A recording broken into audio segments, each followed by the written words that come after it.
My wife had a hip replacement. Knew she was going to be down for 3, 4 weeks, 5.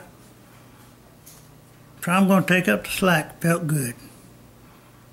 But I have a chance to do something to help my wife. So she was in the hospital, and then when she came home, had this walker. She couldn't clean or do anything like that. So I cleaned, and I went to the grocery store. And the grocery store is where it happened. I drove in the big parking lot of this national chain store, buy my groceries like my wife did every morning, first of the week, Monday. And nothing was different. I drove in, picked me a spot up by the bass cart collection place, and I got out of the car and walked out. The man was collecting carts to take in for people to use, and then I said, "Good morning." And he said, "Hi, how you doing?" I said, "All right," but then I should have known. I should have known that was a sign to the man up at the door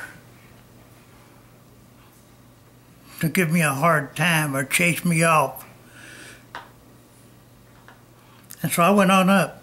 I walked on up to the door, and the man was standing inside there. I got my bass cart, and I couldn't get it loose.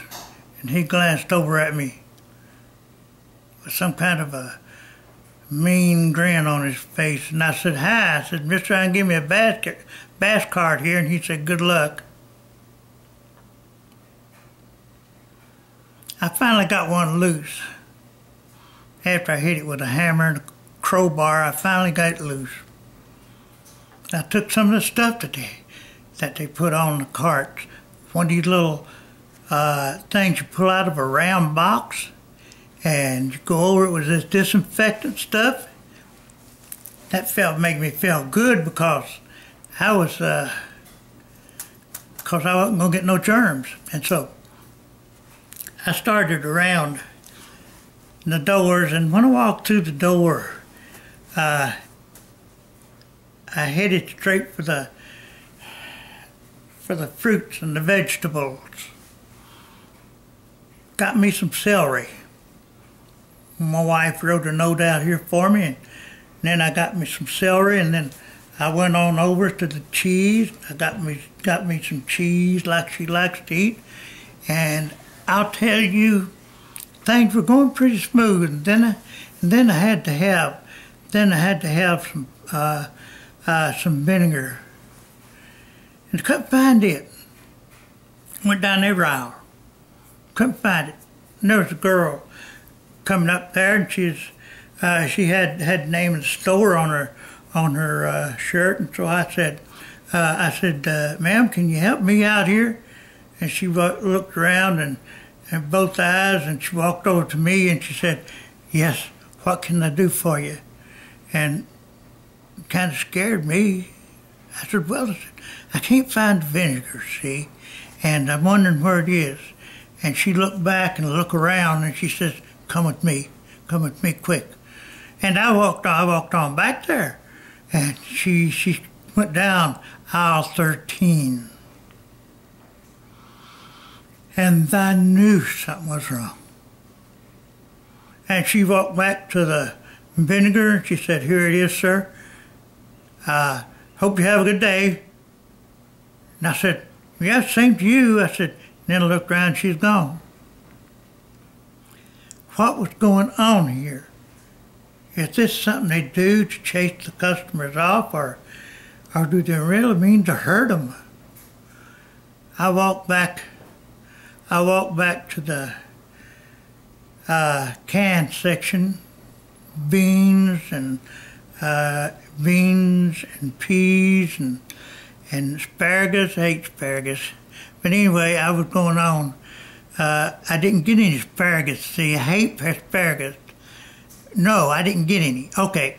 And then I walked back and was walking down the aisle and spied the milk place section. I went over there and I called my wife at home and I said, do we get skimmed milk or do we get 2%? She said, I want 2%, half gallon. I want skim milk in the gallon. I said, okay. I said, I got it. I'll be right on home as soon as I finish here. They don't make things easy to find here, do they? She said, oh yeah, you can find it pretty easy. Well, she'd been there about 900 times. She would know where everything was. But these people, they were watching me, and I hung up the phone, and then I walked over to the meat department, and the man in the meat department, he looked back like he didn't see me, and then I just stood there and kind of tapped on the top of the counter of the meat market, and then he had a meat cleaver in his hand, and he just turned and looked at me, and he dug that meat cleaver into the wood block that he was working on there, and he come over and he said, yes sir, can I help you? And he was smiling. I knew something was wrong then. I said, I want to get a pound of ground chuck. I said, I don't pound ground chuck. I said, I want a pound of ground sirloin. And so he walked, he got an indication, he got some out. And he took it over.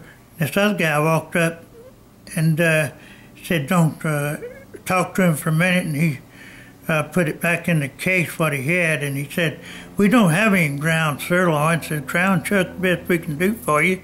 I said, give me ground chuck. And the guy that just walked up beside him, he looked back there and he looked mean. He said, okay. He said, are you okay, Dave?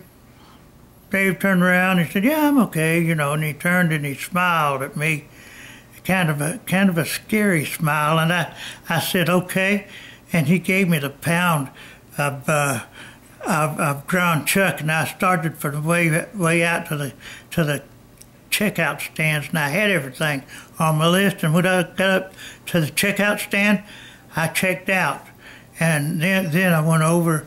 And the man said, you got anything? And I said, yeah. I said, I got this. And she went ahead and scanned the card I had. And I said, okay. I said, this is,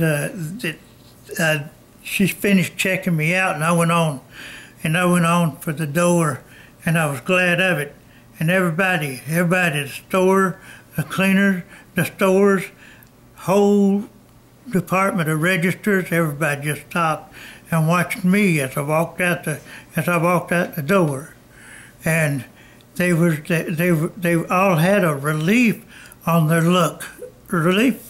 faces, and I wondered why that was, and I got down to the car and opened the trunk and I stood and I put one foot in front of me to hold myself while I put the groceries in the basket, and I left home and I had about a foot of dirtied toilet paper where I'd wiped, and they were on my foot. I didn't notice it. Everybody in there, I couldn't smell it. My sense of smell was way off, but I imagine they did. This is just one more adventure of me. I'm Russell. Hope y'all never have a similar experience. I'm Russell.